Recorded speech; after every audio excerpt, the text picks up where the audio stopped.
adds 2 more to the Bears' cause, who now lead this one by a 38-0 count. If you're Coach Chow, you want to see some different things in this first game and get some different players onto the pitch. Your starters are giving you that opportunity. And there you see Carter Bedford. Bedford's done pretty well with the conversion attempts. Really, the only ones she's missed are the ones that have been from very difficult angles. There you see Carter Bedford, of course, affected slightly by the wind here today as well. Really, the only one she's missed comfortably in control of this one. Looking to start the season 1-0. It looks like they are on their way, even though we have a 50 minutes still to play in this one. Well, the kicking game with Julia Murray out was going to be an area of focus, if not concern, as again with open speed, here comes Riley getting down the field. All kinds of space. Bears will come out of them all, and again trying to advance the ball right up the middle. This time is Delaney Dill, the senior from Denver, Colorado. That was a lot of open space. You don't see that often in 15s, but boy, a big chunk of yardage picked up there by the Bears. And here they are again, Mike, threatening, but they turn it over. Yeah, the Tigers able to come up with it, but the Bears getting right back into a defensive position very quickly.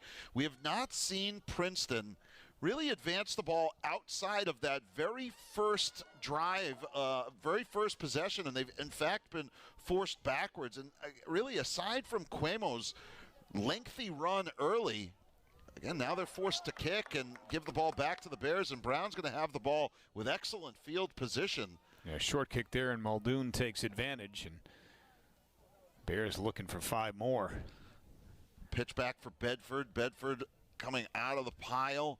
The reset back for Lynch. Lynch is going to keep rumbling forward, moves it ahead for Mahoney, and she's in for another successful try. Great decision by Nikki Lynch. She tossed that to her teammate Elizabeth Mahoney at the precise time that was needed, and Mahoney had the opening, makes it into the try zone, touches it down for 5 more. Watch this. Right before she goes down, tosses it, and Elizabeth takes it in for 5.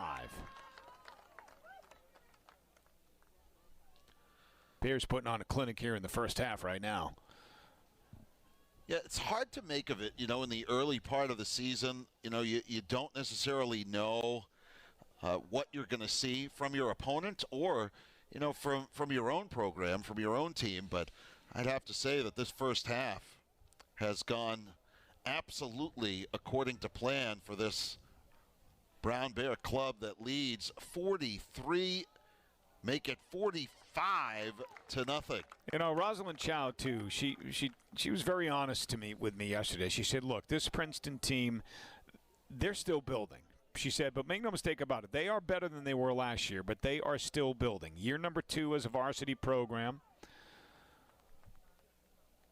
So it's going to take some time for the Tigers and Coach Shaluka to get this program, where she would like it to be.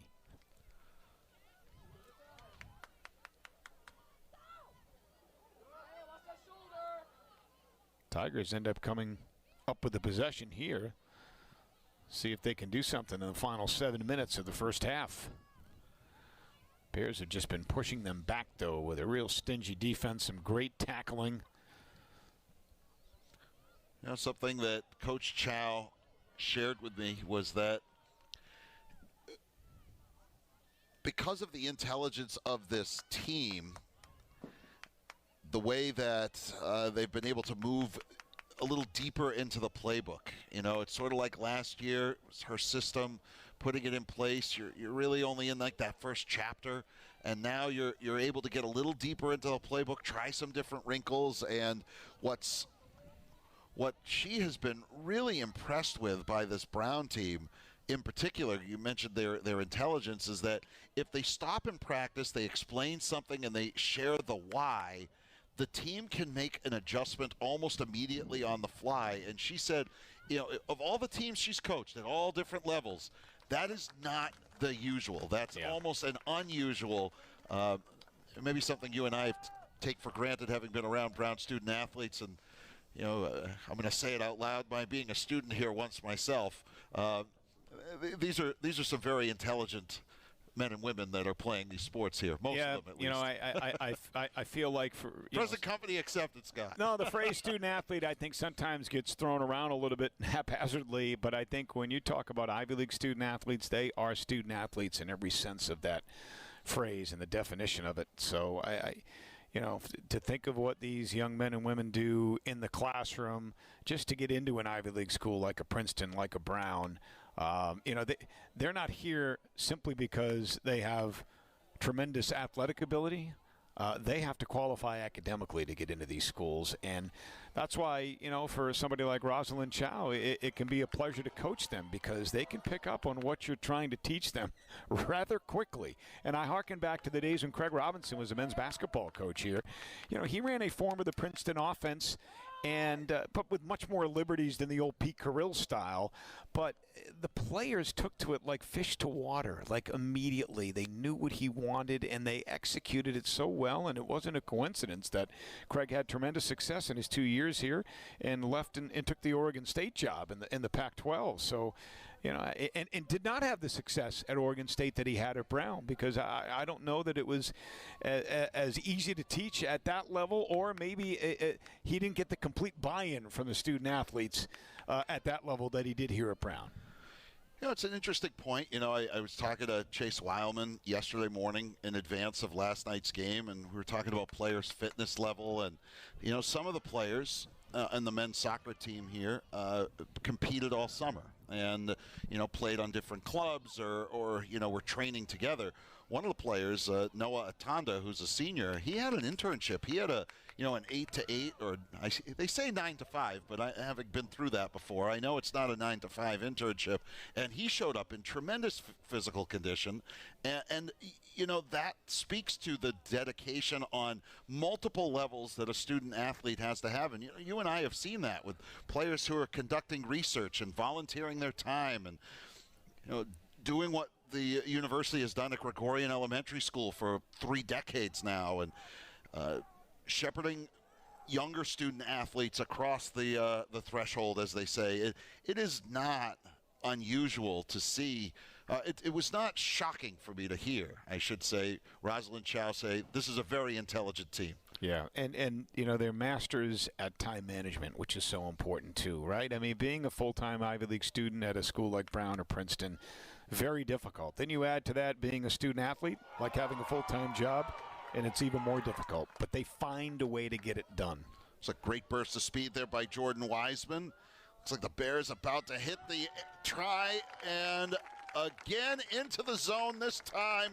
Kate Muldoon, the Bears fly half, able to take that feed back initially from Wiseman, who had a really great burst of speed there, and the Bears have 50 first-half points. Muldoon, I mentioned, won that Club Sevens title this summer for the Chicago Lions and puts 5 more on the board for the Bears here as they have opened this one up late in the first half on the Princeton Tigers.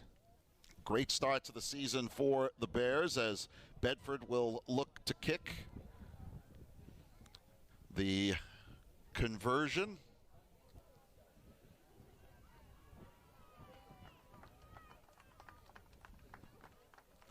As time is winding down here in the first half, the kick is good. A perfect conversion, and it's 52-0 in favor of the Brown Bears over on Barrelson Family Fields.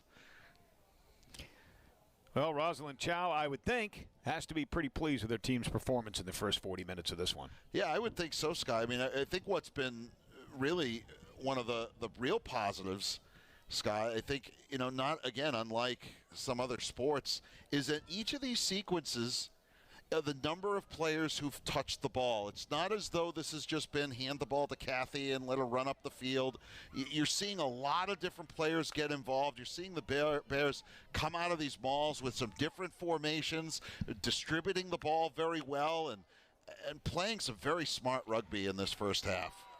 Coach Chow talked, too, about one of the reasons that they made the change from Marvel to Barrelson and choosing to play all of their matches here.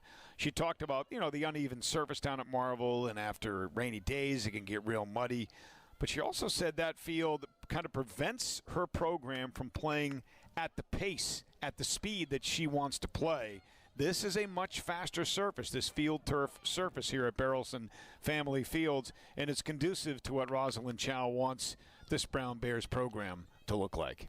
There are a lot of advantages to turf. I mean, I know some people, question sometimes the health and safety. I think, you see the way a sport like this can be played. Oh, there's quite the tackle by Lynch. Mike, to your point, I've been as impressed, if not more, with the Bears' defense. Yes. As soon as Princeton gets that ball back, look at how quickly the Bears advance. They can't advance the ball right now against this Brown defense because it's suffocating. Great pickup by Dill. A Twagwe over for Lewis. Lewis continuing to rumble, playing that left wing spot.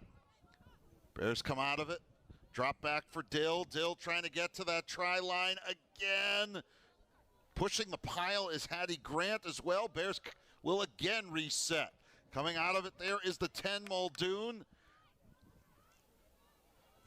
See if the Tigers can hang on here defensively in the final 30 seconds of the half. Yeah, Bears have a lot of space. They distribute again and across the try line. Is it going to be good, or did she lose the handle? Waiting for an indication from the official, and it would appear that the Bears are celebrating another score, Scott. It's hard to tell. The official never gave the indication that it was another score, that the try was in fact successful. And I'm wondering if we've reached halftime. I think she might have called the half. Yeah. Before the try was in, because we don't see any conversion attempt. So it may be possible that the clock ran out just before the Bears touched it down. And that the Tigers were saved by the horn. 52-0, the Bears piling it on the Tigers in this season opener from Providence. There's your score. We'll step aside. We're at the half. This is the Ivy League on ESPN.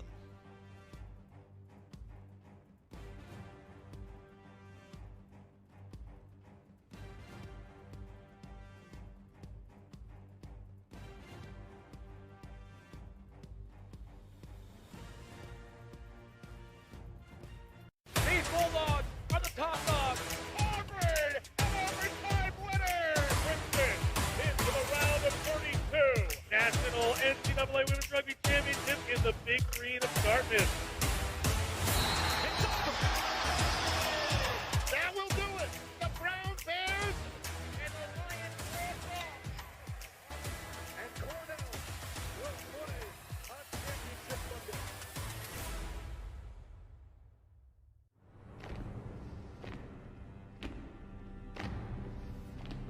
Half. 1 and 2. 2 and 4.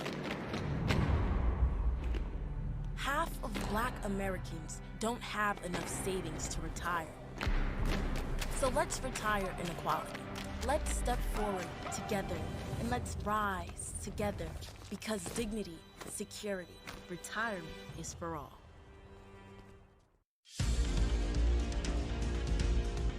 We are the change makers, the rebels, the champions. To be a bear is to possess brains and brawn. To be a bear is to have an insatiable hunger to win, in sports and in life. We are indomitable, unshakable, and unstoppable. We don't just play the game, we change it. Our style is not for everyone.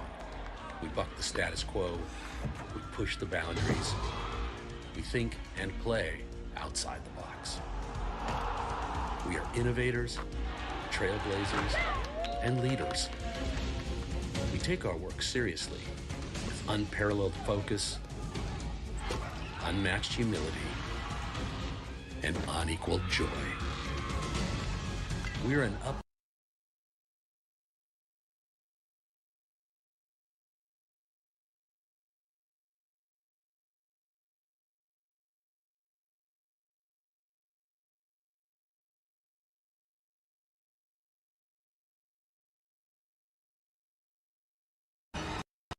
Together, we roar.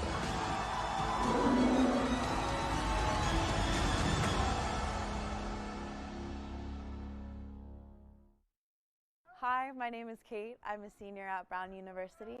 I study international and public affairs and sociology, and I'm a captain on the women's rugby team. I'm originally from Sudbury, Massachusetts, and I first got into rugby in high school. I was really lucky to have the ability to play at the varsity level, and I got to play in 2 state championships in high school, which I feel so fortunate for. In terms of body positivity on the rugby team, I would definitely say rugby's history as an inclusive sport definitely lends itself to body positivity, and also the fact that we really value every strength, whether you're strong or fast.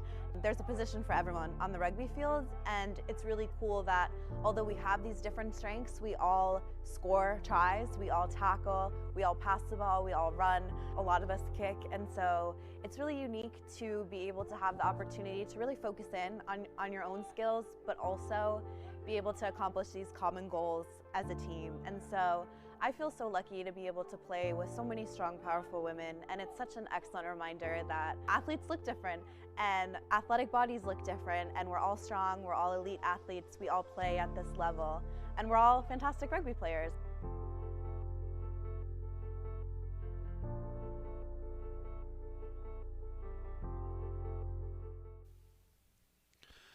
And we welcome you back to a gorgeous afternoon on this splendid Saturday here in southern New England. 52-0. The Brown Bears leading the Princeton Tigers. He's Scott Cordici. I'm Mike Rubin. Great to be with you, and thank you for making us a part of your, I guess we're getting into the evening hours now here in Providence. And a lot of highlights in that first half, Scott, that belonged to the Brown Bears, who rumbled their way to a huge halftime lead. Yeah, led by Akila Cathy, one of 3 tries for her in the first half. But, the Bears' defense was also pretty good as well. There's a nice run here by Cuomo, but the Bears' defense stiffened up and held the Tigers out of the try zone. And here's Nikki Lynch touching it down for 5. Yeah, Lynch had a really great first half. You see a big run here from Morgan Cunningham, a terrific second effort by the Bears fullback. And, it was good decision-making by the Bears, as you'll see this pitch here to Lewis taking her space as she ran it in for a successful try, as well as Bears had a whole host of players finding their way to the try zone. Vandervoort, as well as you'll see Mahoney here. Lynch to Mahoney, I should say. And I think that's what's going to make Rosalind Chow about as content as a coach could be at the first half. It's not necessarily the score, it's the number of players and the personnel that have gotten it done for the Brown Bears here through 40 minutes. Yeah, solid first 40 minutes. I'm sure if you're Coach Chow, you're looking for much the same in half number 2. And if you're Princeton's Josie Zaluka, I think, you just want to see, maybe the team settle down a little bit, see if they can touch the ball down a couple of times across the goal line and go home to Princeton, with a little, feeling better about themselves. I mean, this has been a rough go of it in the first 40 minutes, but, somewhat to be expected. They are building something at Princeton. It's going to take time. It's going to take patience. So you just want to see some redeeming things that you can build on here in the second half. They'll take the pitch in a couple of moments. In the interim, we'll take a quick timeout with the score of Brown 52, Princeton 0. Second half after this here on ESPN.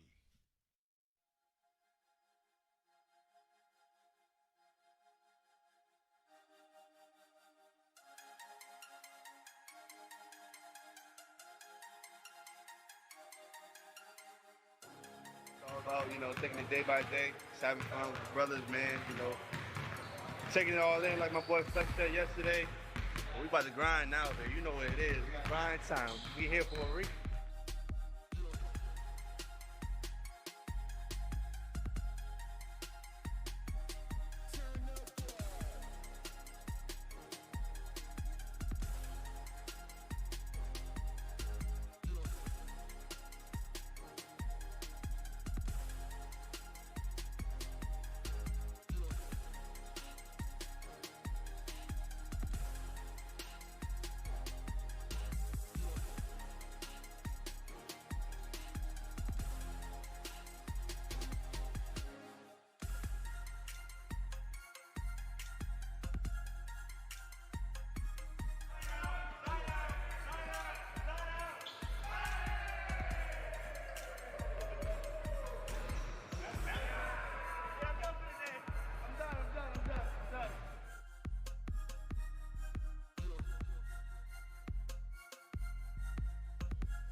good. Got a little sweat in today.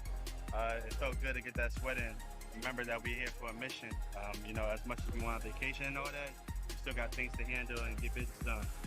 But with that aside, back on this cruise, get right. No, I got the fit on real quick. Get the fit, man. You know what I'm saying? I had to put it on real quick. And we about to have a little blast real quick for game time tomorrow. So get a show on the road.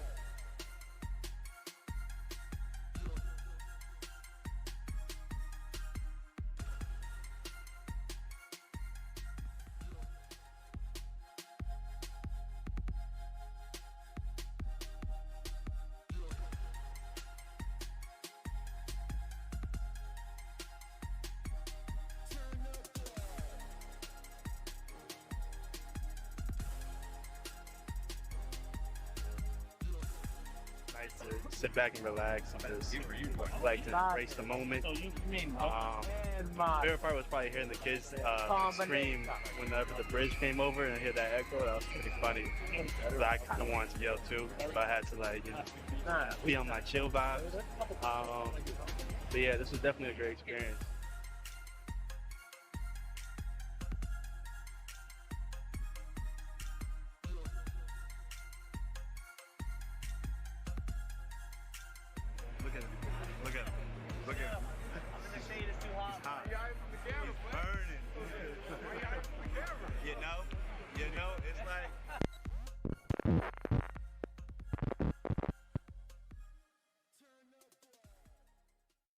And a great job by our narrator, Aaron Cooley, for the Brown men's basketball team, and Chris Adams for putting that video together. The Brown men's basketball team returned this past Monday from a 10-day trip overseas to France. It was a 3-city tour of Paris, Lyon, and Nice. They played games in each of those 3 areas and came back with a record of 3-0, winning all 3 games rather convincingly. And I had the privilege of being on that trip, Mike, and what a great trip it was for Mike Martin's team. And you know, those preseason trips are so invaluable because, you know, first of all, you can get the team together a week before the trip for a few practices. So they had 4 or 5 practices here in Providence, and then they traveled down to New Jersey, where they flew out of Newark's Liberty International Airport, practiced at NJIT. Then over to France, you play 3 games, but more importantly, you're bonding as a team. You're seeing the sights. You're enjoying the culture and everything that France has to offer before coming back home and now getting ready for classes to start in their upcoming season. And I'm going to tell you this.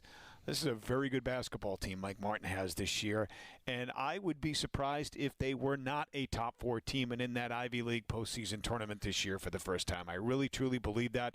And one of the main reasons, in my opinion, they have the best front court in the Ivy League. And normally Yale has the best bigs in the Ivy League in men's basketball. This year, Nana Owusu-Anani, Kalu Anya, Malachi Nador, Landon Lewis. Not only do they have quality up front, they have depth as well. And the best player in the league, arguably, Keno Lilly Jr. as well. It's, you know, I think you bring something up, though, Scott, that's really important as we turn our attention back to women's rugby here. And I'm going to make the sort of, some people may say this is a non sequitur, but it is absolutely a segue. That coaches will tell you that the fall, you have those 2 or 3 weeks of preseason before classes start where your team is able to congeal, and essentially you're here only focused on the sport. And basketball, ice hockey, wrestling, you don't have that same opportunity because your official, you know, bunny ears, quotes, practices, at least in the Ivy League, don't start until October. And you're in the midst. Listen, as somebody who managed the men's hockey team here when he was an undergraduate, those first couple weeks of practice often coincided with midterms. Yeah, it's like drinking from a fire hose. And you're getting in men's hockey. You're going to play your first game against, you know, at the time it was typically against Harvard. Here it's typically against Yale as your travel partner. But you know, this year Brown men's hockey's second game is against Clarkson, who will have already been playing games 3 weeks longer than the Bears would have been able to practice. Right. And then, yes, basketball and hockey get that time in the interim, in the intercession, in between, the holiday break, where they're here in January and nobody else is here. But if you asked Rosalind Chow, if you asked Kia McNeil from women's soccer, if you asked Britt Brody from field hockey, they would say these first couple weeks of preseason are so important in pulling your team together, and you're seeing it here as Wiseman's going to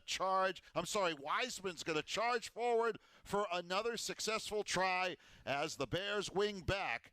The native of Mercer Island, Washington, has got the Bears on the board with another 5 points. Yeah, Jordan Wiseman from Morgan Cunningham, and just a lot of open space for Wiseman to operate as she takes it downfield and picks up the first try of the second half. Let's take another look here. And here you see Cunningham with it initially and then tossing it to Wiseman, who does the rest from 25 yards out. And, and just to finish the thought, I mean, there is no real – you can't put a price tag on things like team chemistry. You can't always – quantify that with a drill or some element of practice like you just saw with those 10 days overseas. And it's wonderful to see a lot of Ivy League schools taking advantage of these. Just in men's basketball alone, Columbia went to Switzerland and Italy. Yale played in Greece this summer. Harvard took a trip to Canada as well. And then, keeping it local, the Brown University athletic programs. Men's soccer took an overseas trip to England. It was women's soccer taking an overseas trip. Baseball in the winter went to the Dominican Republic. Water polo went to Australia. These are all invaluable, experiences for these young men and women. And it's great that, a school like Brown, a school like Princeton, any Ivy League school can, get donors to get behind something like this and support trips like these, because they really do help. Well, you and I have been around sports for a long time, and we were even talking before the game about and I've been saying this in a lot of broadcasts. Eventually, it'll probably get old, but one thing you can absolutely set your clock to. College sports is in a really strange place with a lot of things moving around. You can set your clock to the 8 schools of the Ivy League as here comes Brown again. Lewis, does she get around? She does. Yep. And she is off to the races.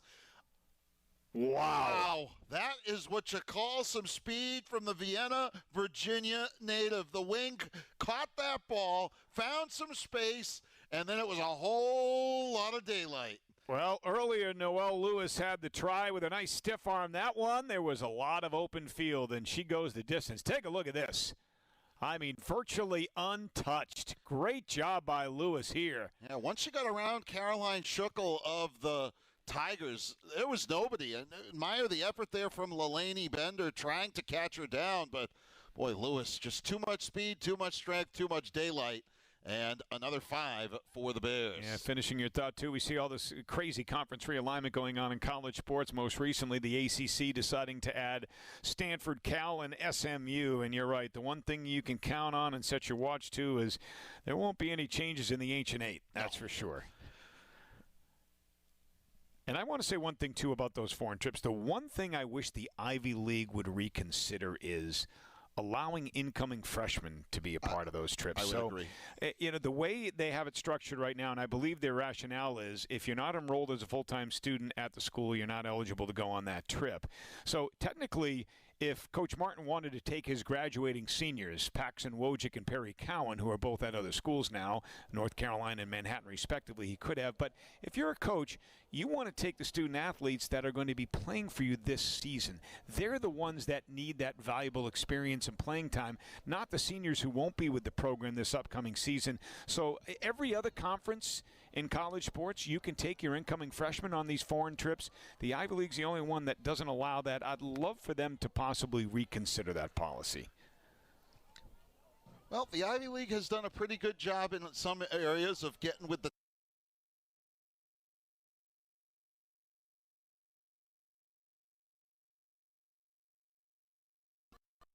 maybe the times they are a-changing, but as we sort of joked about, the more things change in some ways, the more they stay the same. And here they go again. Off to the races this time is Carter Bedford, the pitch back for Cunningham, but her progress stopped. And I think it's going to give the Bears, the referee calling for, is she calling for a scrum or is she giving the ball back to the Tigers on an infraction against the Bears is in fact the call. 62-0 Bears here early in the second half. Nope, she did call for a scrum. I stand corrected.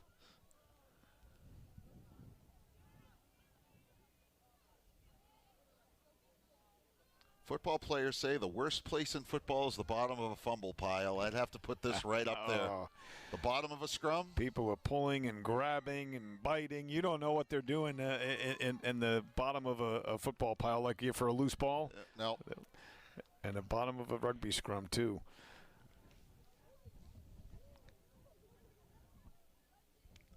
Now, it will be another scrum called. Again, no advantage either way. For the Bears here at home today, leading 62-0, but from here on out, they're road warriors for a little while. They won't be back home in the confines of Barrelson for a month. Yeah, in fact, their next match will be at Sacred Heart next Saturday down in Fairfield, Connecticut. That's a team they tied last year in 15s, 24-24. Yeah, they have another Ivy matchup at the end of the month against Harvard, again before returning home. This Princeton Tigers team, they'll next be on the pitch next Saturday as well when they host Mount St. Mary's of Maryland.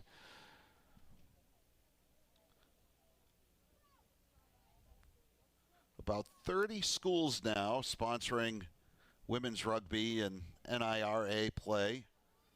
National Intercollegiate Rugby Association, the governing body. And I mentioned that France trip that the men's basketball team at Brown just returned from. I believe the World Rugby Championships are taking place in France right now as we speak. Yes, or they're about to. Well, fortunately, they waited a few weeks because that European heat wave, I can't imagine that would have been too fun for rugby. It was hot the 10 days we were over there, and in particular, when we were in Lyon, the temperature the 2 days we were there, 104 and 106. And that was just the temperature, not the feel like, the actual temperature.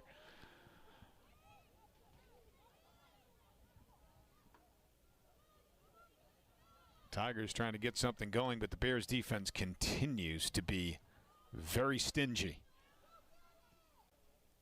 So the Tigers will try to advance it with the kick. Get a little breathing room here, and on the return, Cunningham with the toss. And here is Lewis once again. Another great stiff arm, and takes it in for 5 more. Boy, Lewis has been truly outstanding on that wing. The Bears number 11, she plays, she's listed on the left side, and boy, the Bears have found her now, by my count, 4 or 5 times. Watch Cunningham, and when she gets around right there, Annabelle Edwards of the Tigers, then she runs through. Fighting her way through 4 defenders, 3 stiff arms for Lewis. Impressive.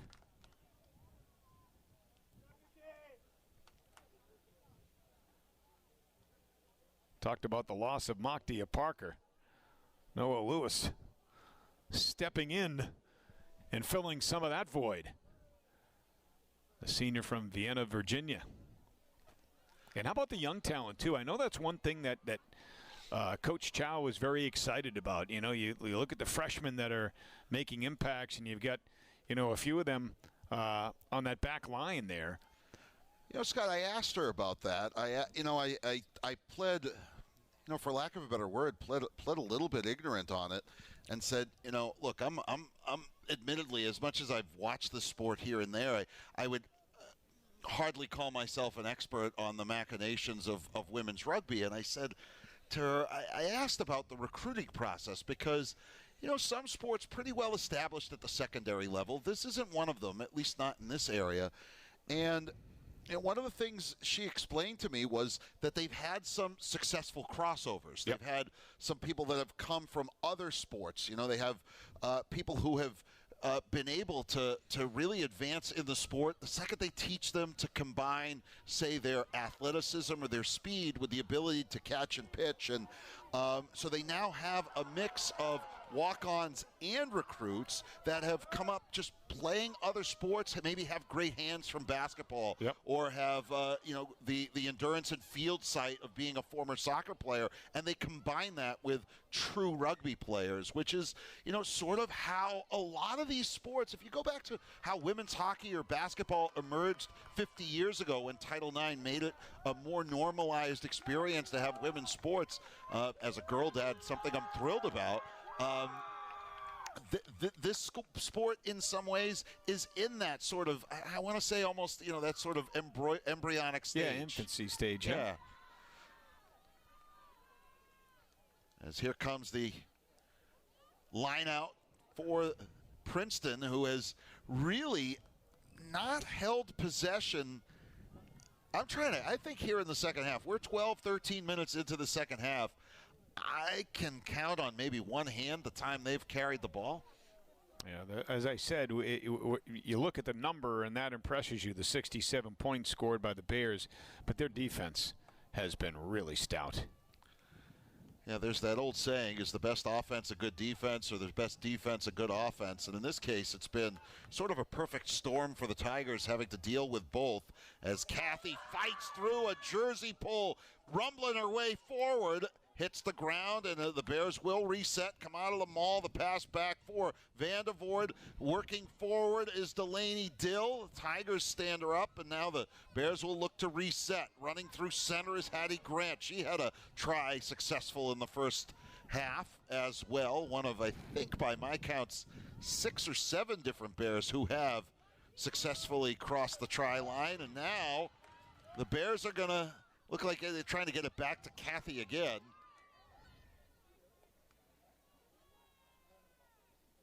Looks like one of the reserves wearing the number 19, and we don't have that listed.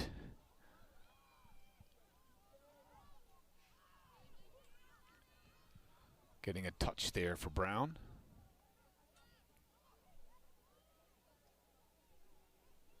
"14 minutes into the second half, and the Bears in control, 67-0 over the Princeton Tigers.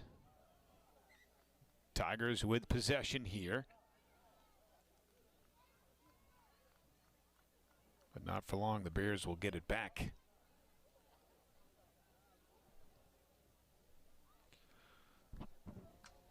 See Akila Kathy, hands on hips. She's worked hard today. Yeah, a couple of the reserves getting in for the Bears. The number 24, the number 19. We'll get you an update as soon as we get one. And we talked about what a good day it was athletically here at Brown. For Brown athletics teams, we did mention men's and women's cross country competed and did well yesterday as well, as the Bears look like they're on their way to another 5, and they are. Morgan Cunningham touches it down. 72-0 Bears. Women's cross country competed in the Rothenberg Cross Country Invitational in Attleboro, Massachusetts, both the men's and women's team. As you take a look at replay here, as Cunningham takes it home for the Bears. The women's team finished in 4th. Their top finisher in the 3K was Julia Schreifer, who finished in 6th at 11:05.5. The men's team competed in the 6K, and as a team, they took first place. Evan Sherman finished in 2nd, Matthew Wing in 3rd. Now the conversion attempt for Carter Bedford, as the Bears will try to add to this total 2 more.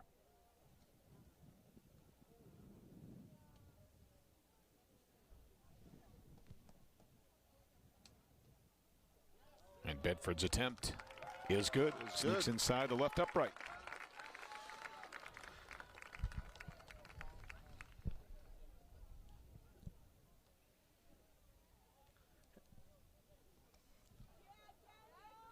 $74-0 Bears, as they have picked up, Mike, where they left off in the first half of this one.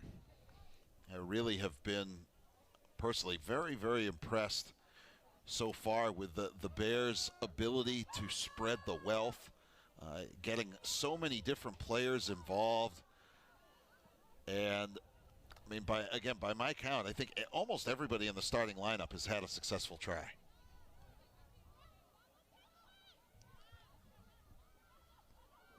Or has contributed in some way to a successful try. Moving the pile. Kathy again. Yeah, matchups in women's rugby this weekend that I think we're going to be of interest as the Tigers struggling to pick that ball up. If they would have had the possession, and it is going to be Princeton. But that's a good example there of what Rosalind Chow talked about yesterday with me as well. She said, we're doing a better job at tactical kicking there. And I think that was a good example of it there. I think today Harvard was opening up against Quinnipiac, and Dartmouth taking on certainly one of the elites in the 15s world. They're playing against Penn State today. Dartmouth also a very strong program in its own right. Yeah, they handled the Bears last fall. Yes, they did.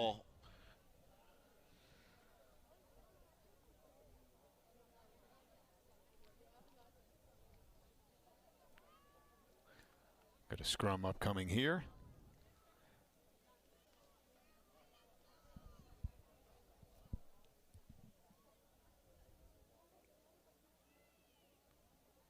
Wait for the ball, and there it goes. Bears give it a touch, moving the pile. It's going to say advantage Brown, will the official, and it's going to be Brown's possession. Hattie Grant will have to bring the ball back. And the Bears will kick it away. Again, we have not seen the Tigers really sustain any kind of offense here in this second half at all. I'm trying to remember, Scott, if we've even seen them move the ball yet. This will be a line out. The Bears to reset. Looks like Van de Voort is going to be in the middle there with Lynch.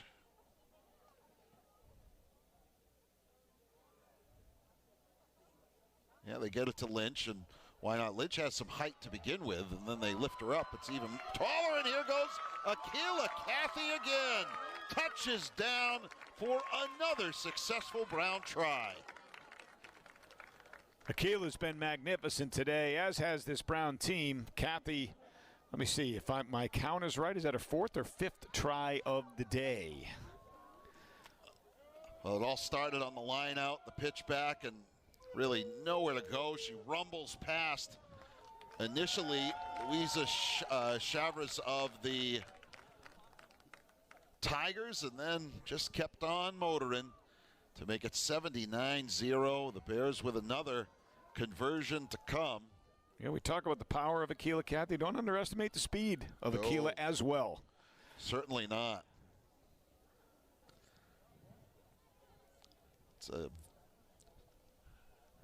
I use the word lethal combination in a sport like rugby. Akila, a junior out of Memphis.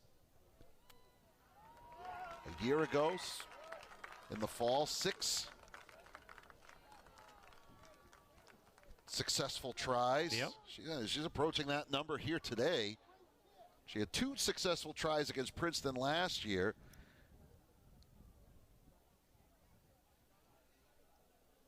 Was a volleyball and basketball player in high school as well.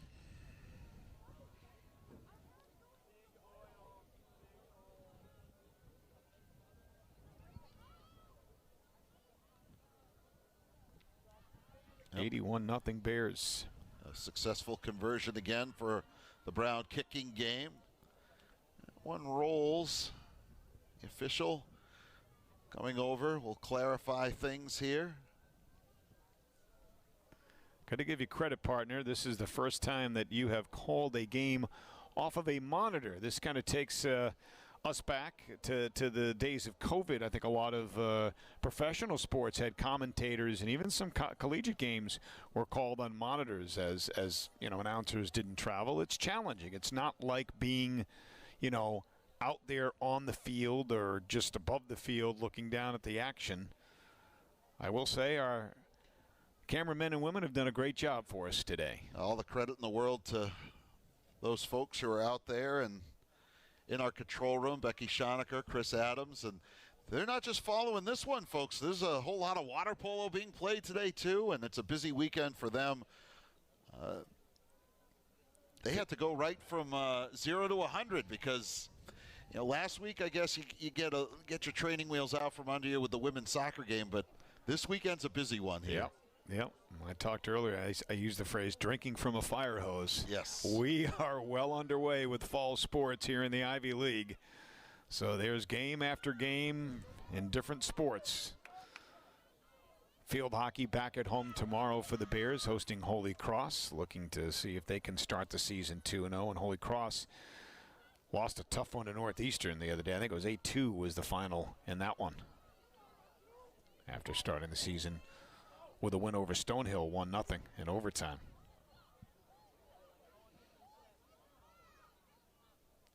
You see a lot of regional games this time of year. Well, when you talked earlier about, the mess that's going on in college sports, and I say mess, I'm talking about, the play for more money and the conference realignment and these, schools joining conferences that geographically make very little sense. The disappointing part to me, and look, I get it. It's all about the bottom line. It's all about the money. I get it. But I think what they're forgetting about are the student athletes and the fans. And I don't know if you saw the comments made by the Missouri head football coach. 100%. And he said, look, this doesn't affect us as much. He said, we take charter flights wherever we go, and men's basketball does the same thing. He said, but, all these other sports, he said, they're flying commercial. And if they have to get from the East Coast to the West Coast and, they have to make connections, they're sleeping in airports, he says it's not easy on these student athletes. It is really, really taxing. So, there's that. And then there's also, the fans. I mean, do you think a Big Ten fan is really going to embrace an Oregon-Rutgers matchup in the future? I mean, it just doesn't.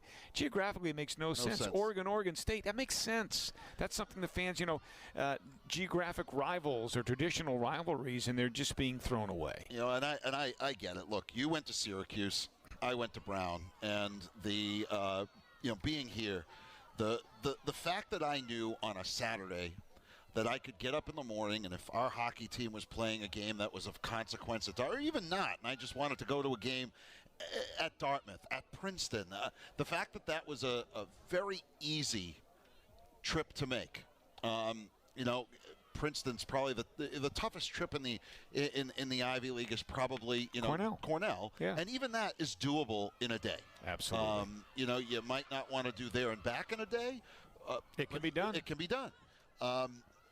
And I say that because, look, here you've got Brown and Princeton. If you were a student athlete and you were from Brown and your team was playing down at Princeton and it was your roommate or it was somebody that was in your English class or what have you, you could get in a car, you could get on a train, you could be there in a few hours. And that is going to be lost for a lot of these kids and their families. And you just hit the key word, too, families.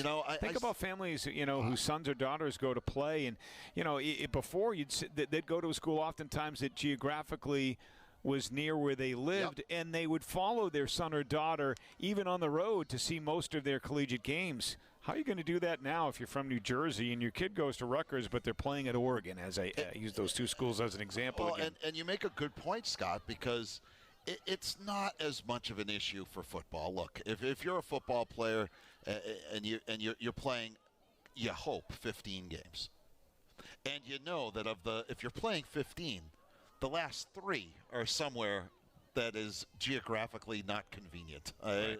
I mean, you're hoping if you're from Rutgers that you get to play in the Sugar Bowl, right? That's the goal. You get the trip to New Orleans, and as an example, or the Fiesta Bowl, whatever, what have you. But I go back to the things that have been my bread and butter since I've been here. all these years. I've prided myself on kind of being the Olympic sport guy. I call a lot of soccer. I call hockey. I call lacrosse. I call personally, those are the sports that I've been sort of my sort of I've grown up with, and I cannot imagine being right now the soccer coach at, say, the University of North Carolina at Chapel Hill, and knowing that in a couple of years I got to figure out what happens if we have a road game at Stanford. Now You're getting your soccer team on a plane on a Thursday to leave Raleigh to go across the country, as you just said, in all likelihood, a couple of stops, at least one stop, to possibly get a red eye back. And, oh, by the way, if you're the coach at UNC or Duke, your kids do have to go to class on Monday. I recall talking about that when the Big East realigned to its current incarnation, and you had games at Marquette and Creighton, and people said, boy, that's really challenging if you're Providence College. Yeah, just add another half a country if you're Rutgers going to Oregon. Right. There's no easy way to get there. And in a sport like baseball, what happens when you're playing a baseball game that goes 18 innings and you left campus on Wednesday for you're used to, I'll use the other example, you're used to playing at USC, and now you got a baseball game at Minnesota in April. That's not a fun trip. Well, I mean, Mike, and you're a Brown alum, so what's the one football game every year that Brown fans show up in great numbers for, both home and on the road? Harvard. Right? It's a rivalry. It's something that fans of both schools look forward to, and Brown fans show up in great numbers for that game. And that's a rivalry that's been there for years and will continue to be so. As a Syracuse alum, for football, when I was there, Penn State was a big rival. They were football independents, as the Bears looking to get another try. This one's going to be close. Can they get it across the line? Not yet, but Princeton does a great job of getting possession and stopping the Bears just shy. Nice work by Mulligan in men's basketball, Syracuse-UConn, Syracuse-Georgetown. There's no rivalries in the ACC. I mean, when Syracuse is decent and they play a good Duke team, there might be some excitement, but you're moving away from a lot of great traditional rivalries, and it's very, very disappointing. And, the late Dave Gavitt saw this coming before anybody else did. And I give him a lot of credit because he was a visionary. He was, of course, the founder and creator of the Big East Conference. Well, back in the days when the Big East Conference was a basketball-only conference, they did not sponsor other sports. It was only basketball. He went to the Big East presidents and ADs, and he said, look, we need to take Penn State in as a new member. And they all looked at him like he was crazy because Penn State basketball was awful at the time. And he said, this isn't about basketball. This is about football. I can see where this is going. Well, they put it to a vote. All the football schools in the Big East, like a Syracuse, a Pitt, a Boston College, they voted yes. But the basketball schools had the numbers, the Providence, the St. John's, the Seton Halls, the Villanovas, et cetera, the Georgetowns. And so they shot it down. 6 months later, the Big Ten invited Penn State to join them, and that was the first major domino to fall in all of this conference realignment. My point is, had the Big East possibly voted Penn State in, would you still have a great Northeast Conference, for football with Penn State, Syracuse, Pittsburgh, and Boston College? Now add a team like UConn who's added football. I'd like to think that the answer is yes, and in a perfect world, that's what it would be. But, that the horse was let out of the barn a long time ago, and, it is what it is with these super mega power conferences that we're dealing with. Well, as we've been waxing poetic, or not thereof, the Tigers have had a couple of possessions. Is now working through is Malinka Cuomo, the first year from LaSalle, Quebec. Tigers trying to advance, and I would imagine trying to find some positives as they come out of the mall.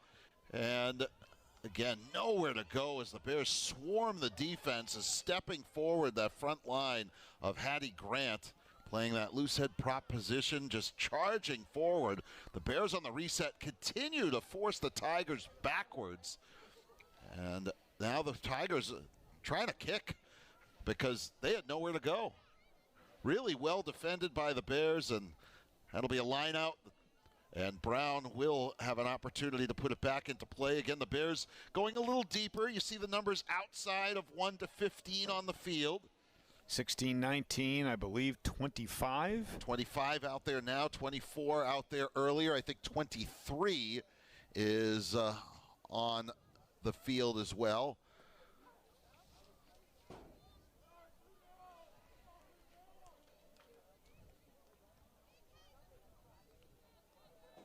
And this is where the depth for Coach Chow becomes a little bit more of an advantage.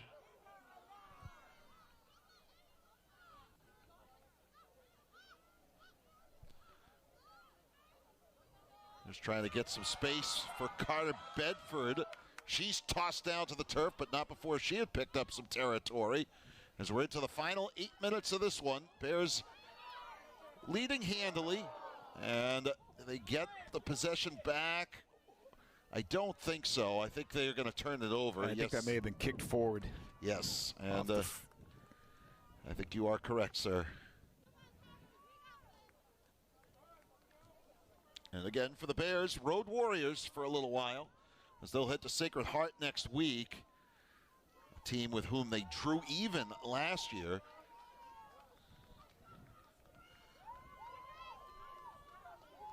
(24-24) was the final last year here.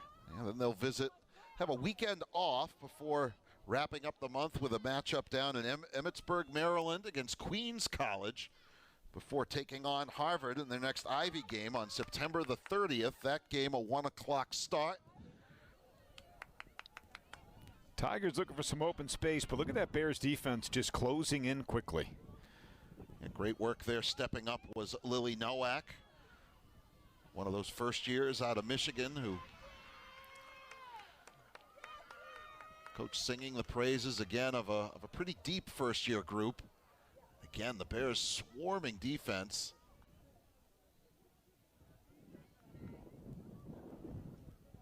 Just checking there, didn't see Espinosa of the Tigers. She was down there for a second, but in reality, she was just resetting play, taking her time again, trying to slow the game down a little bit. I think offensively are the Tigers. Is watching that out of bounds is handwork of Princeton for another line out. Bears making a couple more changes. And again, using the benefit, I think, of the clock at this point to their advantage. Yep, final 6 minutes of play.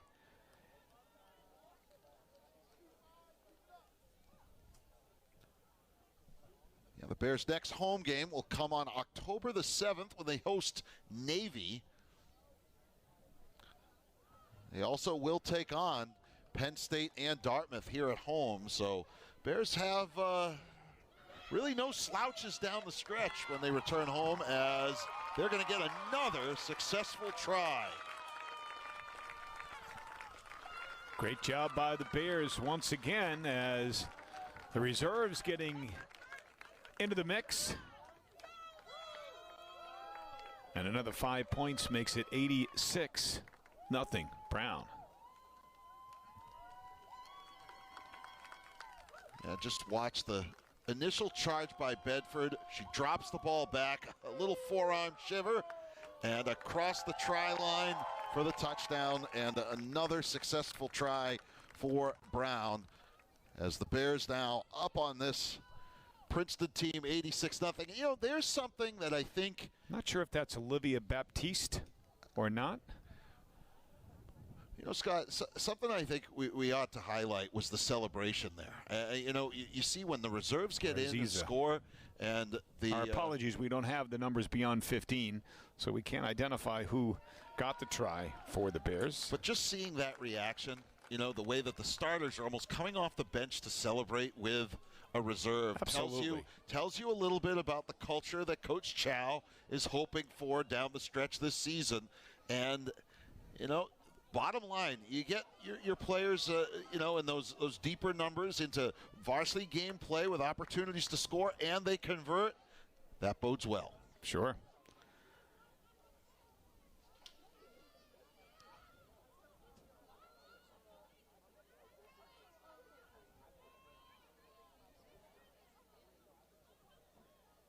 Bears with possession. And under 4 minutes to go in this one.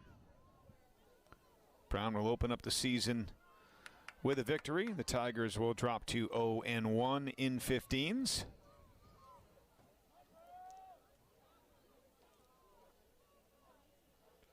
Tigers were winless in 15s a season ago at 0-7. So looking to pick up that first 15s win as a varsity program.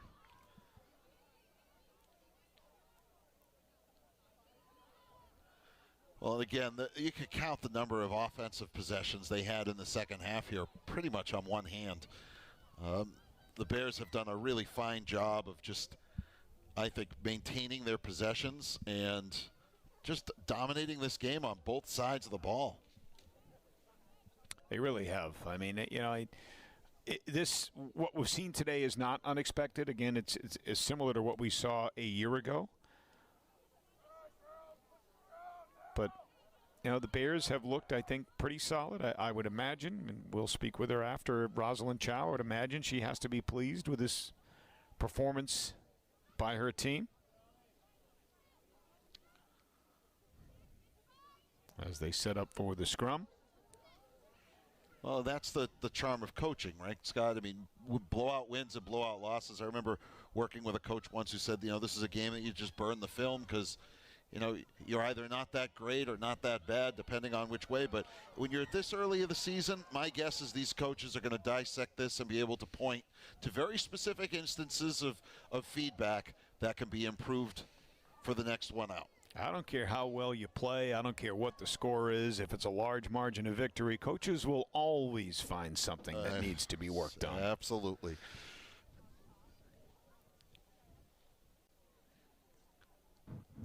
When I coached, I used to impose what was called the midnight rule. After midnight, we're on to the next one. You can enjoy this one.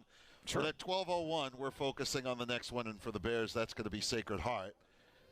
For Princeton, it's going to be the Mount.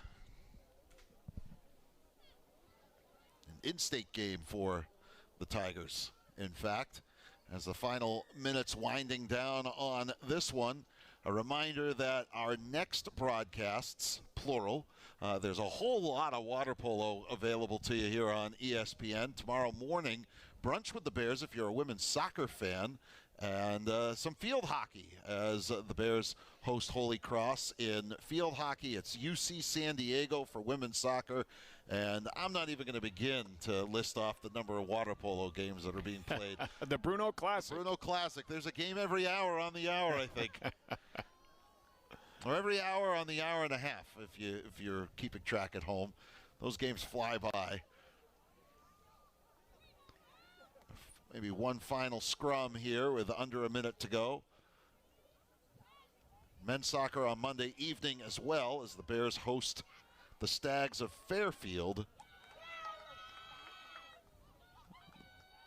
Bears continue to hot foot upfield. Come out of the maul and put the ball down, reset it back. Will Riley and company. As out ahead comes Harriet Grant. Hattie Grant's going to have some room. The only thing is she going to be able to get to the touch line? Oh boy, she barrels through, touches back. Will she get in before it hits 80 minutes? Does not look to be the case. But one last effort for the Bears as the final horn, it seems, about to sound. Again, we're a little bit off here as the official on the field keeping the official time.